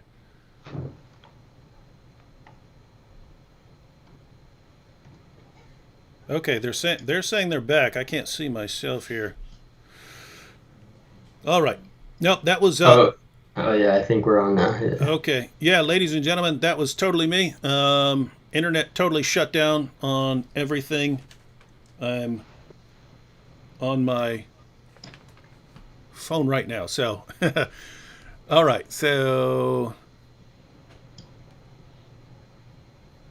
okay. All right. So where were we? We were talking about freedom of speech. Yeah, I think it's funny that, and guys, I do not know how long this is going to go, because it went out, and it's funny because I was telling you earlier, it just happens. Sometimes internet just fluctuates, but was mentioning that, yeah, we're here having a discussion and discussing some pretty sensitive issues. I mean, we're talking about Muhammad sucking on tongues, right? Yep. Now, we're able to do that because we kind of have an agreement. We kind of have an agreement that, hey, no one's going to kill each other over it. And, we have freedom of speech and so on, and that makes it okay. And you have these other guys who are, no, you just have to keep quiet about these kinds of things. And, yeah. This is what I call conducting ourselves in a civil manner by engaging in free speech. To me, if they want to limit speech, I don't understand how they expect anyone to come to Islam in the first place, because if you can't speak on anything, that's what I said. They keep preaching consistency. If it's consistency, that means you can't offend anyone. Let's take a room, let's say, of 1,000 people, and you speak about religion. 1,000 people picked at random. There is like a 1% chance that you get out of that room without offending someone. It is such a low chance. Now, let's take even 10 people. You're most likely still going to offend one person when you're talking about a subject as sensitive as religion.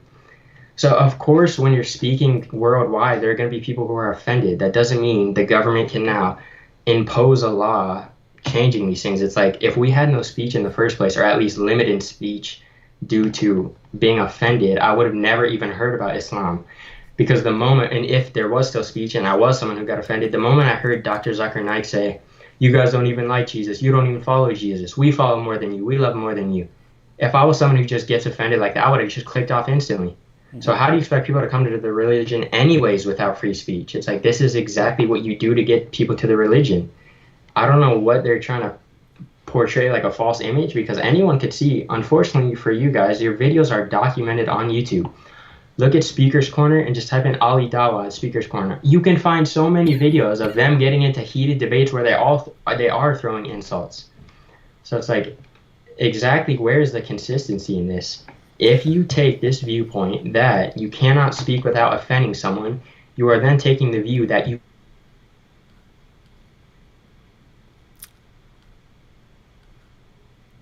Uh-oh.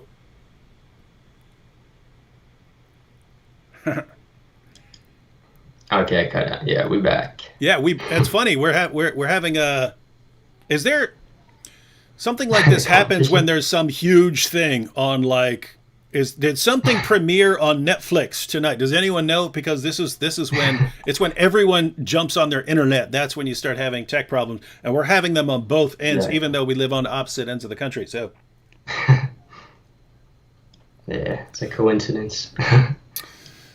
Yeah, and I'm gonna add something here. I always think of it. It always seems a bit cowardly to me. Like, I automatically am suspicious of positions where someone says, oh, and by the way, you're not allowed to criticize my position here. And if you do, I'm going to kill you, or I'm going to have you locked up, or something like that. Always suspicious of positions where you're not allowed to criticize. Yes. This whole thing is... To me, I see the same thing. I see it.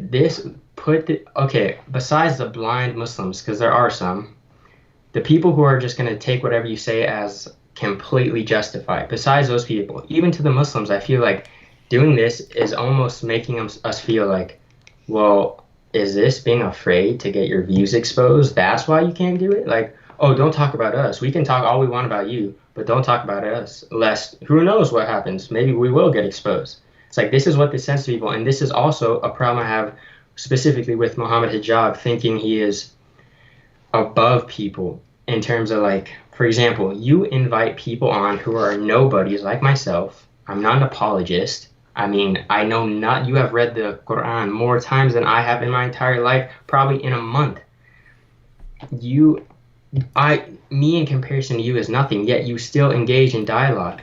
Let alone with scholars. You welcome debates, you welcome all these things. Like, I don't know I don't know the dude's channel name, but he proposed a debate between you and Muhammad Hijab to talk about the desecrating of the Quran. And he responded with no, but what can happen is we can have that dude Hamza Zorcius versus William Lane Craig. We can do that. Well, it's like, what message does that send to others where you're saying, these people who are bringing up good points, no, I'm not going to engage in dialogue with him. So there's that of being exposed, and then there's another thing which he may not understand, but I understand, being as I was in a search. But there's something called someone who is lost. When you do not know and you're hearing these views, the first thing they're going to do is go to YouTube and type in rebuttal, Islamic response. Now, what happens when you take someone like Sam or you or someone, because there are videos I've heard in response to Islam that I've not yet gotten views for. I don't have the references off the top of my head, but I know there have been some. What do you do when you go to YouTube and you're a lost person trying to find which religion is real? You know you can die any day. Life is precious. And if you do, you're going to die without a religion, being agnostic or whatever you are. And then when they go to see, okay, I want to see what his response is to Sam or someone like this, and all you see is videos directly saying, I won't respond to him. He's too beneath me. I'm his intellectual superior. you may know the arguments, or you may pass these off as foolish arguments, which is one thing I like about you, David, is you address basically everything and anything. You may pass these off as foolish arguments, but there's kids out there who don't know they're foolish. They've never heard these arguments. You may have heard them 1,000 times, but there are lots of people out there who don't know these things.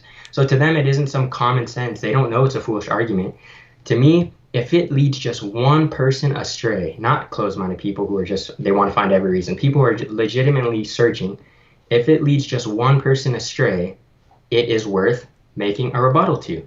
And I don't like this thing that this superiority complex he holds of they're beneath me, therefore I won't engage in debate with him. It's like, oh, you need a degree in Islam to know whether or not that's true. Okay, so then come out and condemn every single Muslim who doesn't have a degree in Islam and say to them, they do not know. They may be right by chance, but they do not have good reason to be right. It's just by chance, because not everyone has a degree in Islam, nor do you need one to speak about that. Mm-hmm. No, I agree completely. And yeah, on the issue of Muhammad Hijab, yeah, I thought that was a great response, because Hijab contacted him. He contacted Capturing Christianity and said, "Hey, why aren't you condemning David Wood?" And he said, "Well, hey, if you want to come on here we can have a discussion with David Wood." Now, I would actually be interested in sort of discussing this and getting to the bottom of it. There's actually not a tremendous amount for you and I to discuss here on this issue, because we seem to agree on most of it. Let the government continue protecting speech, and that's if you're confident that you have the correct position, that's in your best interest, because you want to keep the flow of information open. And if you believe other positions are false, why in the world would you be so scared of them that you want to shut them down when you could use your speech to refute them? But I'm actually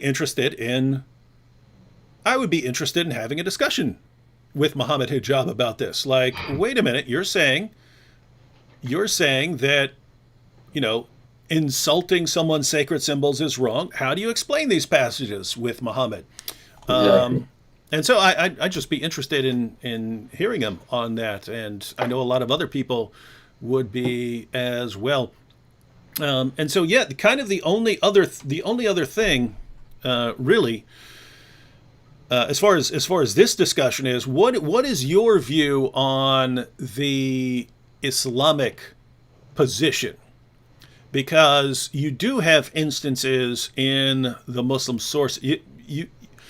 You find both kinds of instances in the Muslim sources, and I think you could defend pretty much exactly what you're saying by pointing out, hey, when Muhammad was in the minority, he wasn't shutting other people down and things like that. And guess what? Muslims in the West are in the minority, and therefore, no, you're not here to impose Sharia on everyone else. You're not even in that position. But you do have things like when Muhammad conquered Mecca, he ordered his followers to kill certain people, and some of those were people who basically made fun of him. There were some young women who had were singing offensive songs about him and things like that, and there were people who were ordered to be killed. So I know your view on freedom of speech is pretty much the same as mine, but how do you think it reconciles with Islam? And so how are you coming to different conclusions, radically different conclusion from someone like Ali Dawa? Right. Well, at first, I thought, obviously, I'm not a scholar on the Quran. I couldn't possibly be after only finding out about its existence only like 1.5 to 2 years ago. So obviously, I'm not a scholar on it. But my impression was that we do believe in these things of smashing idols. And in the Hadith, Muhammad would smash idols and all these things. And if shirk is such a bad thing, it's like, I don't see what's wrong with smashing something that is taking you away. If shirk is an unforgivable sin, I don't see what's wrong with smashing these idols to get away from that. The same way I saw a video recently of in like Saudi or something of these Muslim women in burqas grabbing this Hindu like elephant that was in a store and shattering them all on the floor, throwing them down and shattering them. It was somewhere where everyone in the video was dressed in burqas. So I don't know how those statues got there, but they were all shattering them. Well, these lands, wherever that was, that had to have been a place where there is a Muslim majority of some sort, because every single person in the background of the video had these burqas on. But as far as is my view an Islamic position, how do I reconcile that with, well, I personally thought it was prior to all the DMs I got saying, you're wrong, you're misunderstanding. Muhammad could do that. We don't have authority to do that. He was in a certain situation in which that was granted. And my thing is this, well, let's say I do have a contrary viewpoint. Why is it wrong for me to have a contrary viewpoint, but then Muhammad Hijab?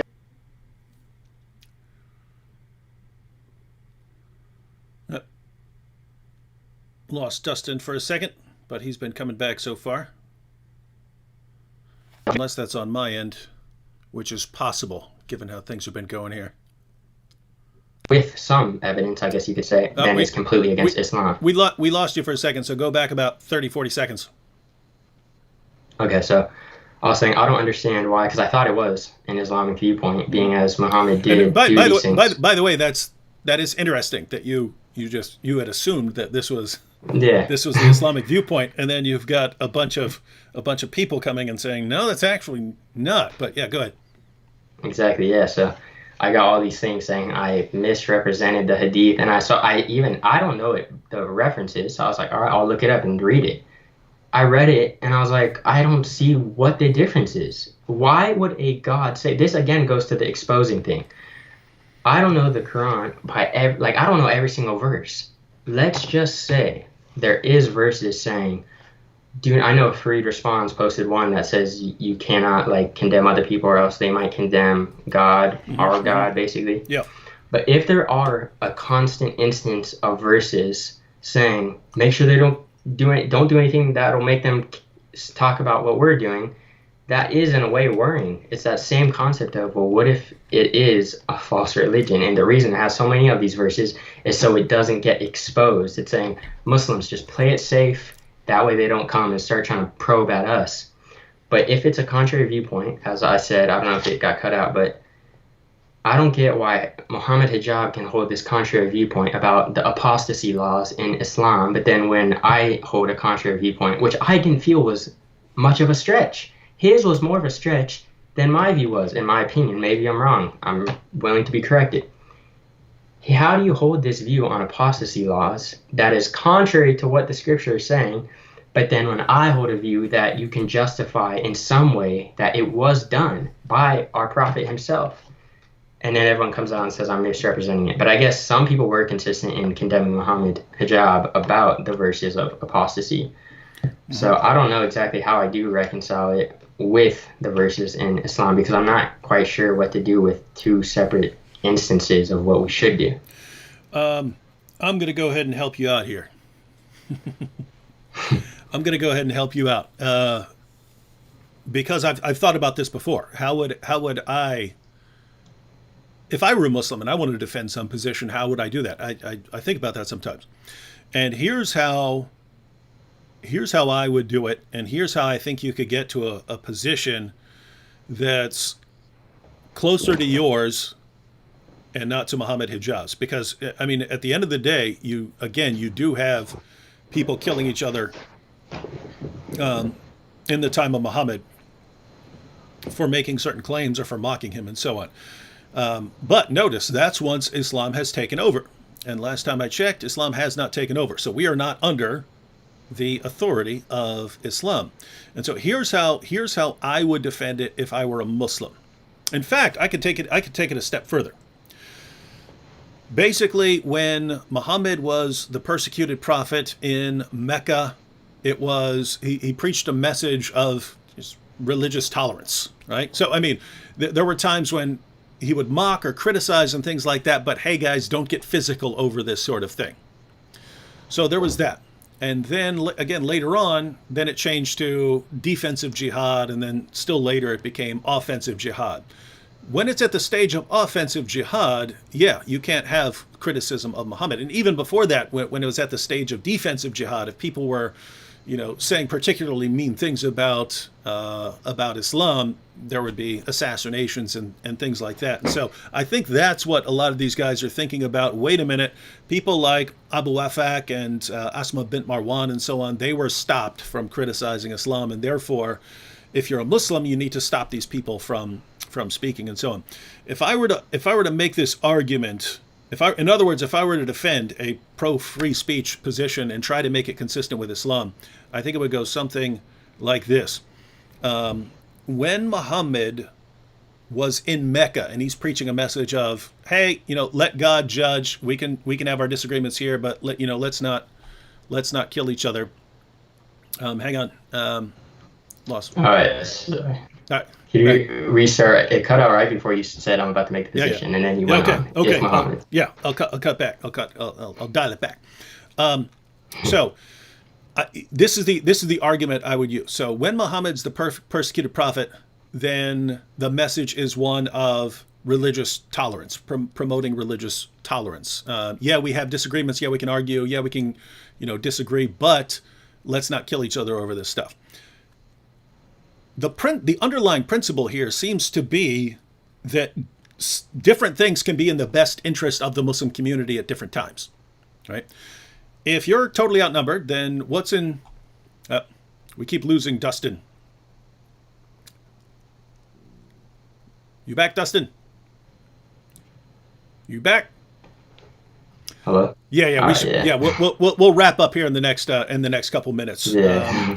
So yeah, my position would I gotta keep repeating it. But basically what you find in these early stages of jihad is doing what's in the best interest of the Muslim community. If Muslims are outnumbered, then what's in the best interest of the Muslim community is, hey guys, we can have our disagreements, we can have our arguments, let's not get physical over this stuff. When Muhammad was able to dominate, then the position became, hey, I'm going to subjugate you and so on. So the underlying principle in all those situations was what's in the best interest of the Muslim community. And so taking that principle, I think you could say, well, what's in the best interest of the Muslim community now in the West? Well, it's not running around trying to shut people down or trying to impose Sharia or start running your mouth about, killing apostates and things like that. That's not what's in the best interest of your community. What's in the best interest of your community would be, hey, whatever disagreements we have, whatever arguments we have, let's not get physical over this. Let's not kill each other over this. Let's not get violent over this. And that would be pretty straightforward model of free speech. So I think you could defend it just by saying that's what's in the best interest of the Muslim community. Whereas I think your Ali Dawas and your Muhammad Hijabs, they're looking at what Muhammad and the Muslim community did later, but Muslims aren't in that position in the West. And so yeah, those are my views. But yeah, we don't want to keep continuing because we keep having, this is just not a great night for live stream as far as the technical problems have gotten worse and worse. I do not know why, because this is not normal, but I'm assuming there's something that everyone is watching on Netflix right now. But go ahead and share any final thoughts you have, and then we'll wrap it up. Well, yeah, I tend to agree that I guess it's depending on how you look at what should be implemented or the position of the West. They're speaking from being in the UK, so I mean maybe their laws are different as to what I know. I think the UK limits more things, or at least attempts to limit more things than the US does, or at least is more successful in doing so. But it's hard to reconcile with what goes with what, because if you do try and say in the way that, like you said, of it depends where we're at now, if you use that same viewpoint, which in a way is what Muhammad Hijab was getting at, of with the apostate laws of this is in the best interest of how society is now. But then you get people like Daniel Hakikachu who come out and say, no, that's not an Islamic viewpoint you can take. That's not what it says. So I don't know how to, I don't know. I think what would be best is that these Muslims do engage in debate with people like you, and they don't say someone is beneath them, or because as far as I see it, if someone's so easy to refute, go on and do it. You can maybe get a few more Muslims. I don't see the need to say, oh, well, I won't talk with David Wood, or like you said, he needed to be critiqued.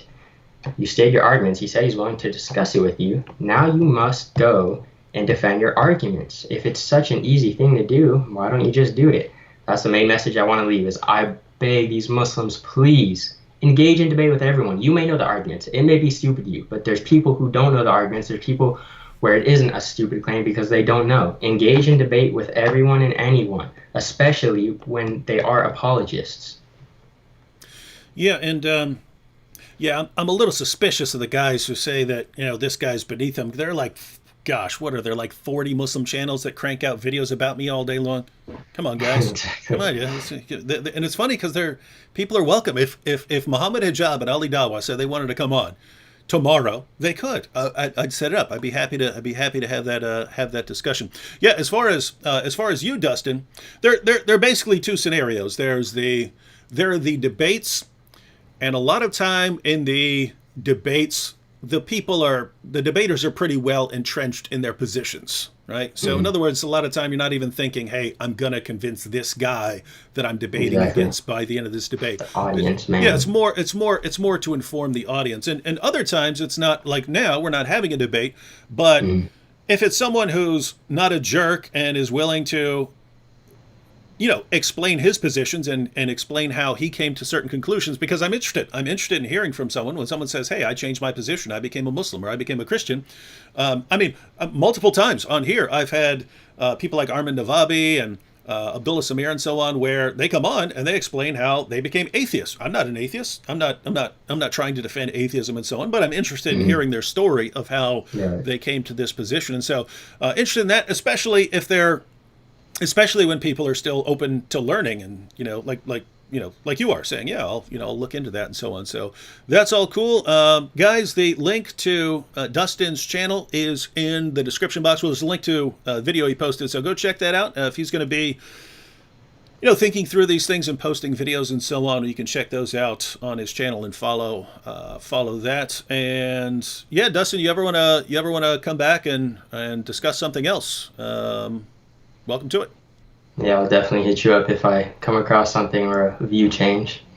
And if you ever wanted to have a discussion with someone like Sam Shamoon, I could, yeah, but no, if you ever want to have a friendly discussion, there's some topic that you're interested in, you want to come back and have a discussion. Also, if you wanted to bring on a friend or an imam, or if there's a Muslim scholar that you'd like and you'd like to bring someone along, happy to have that as well. Most definitely. All right. Well, thanks for joining us, and thanks everyone for watching in spite of all the technical difficulties. We'll catch everyone next time.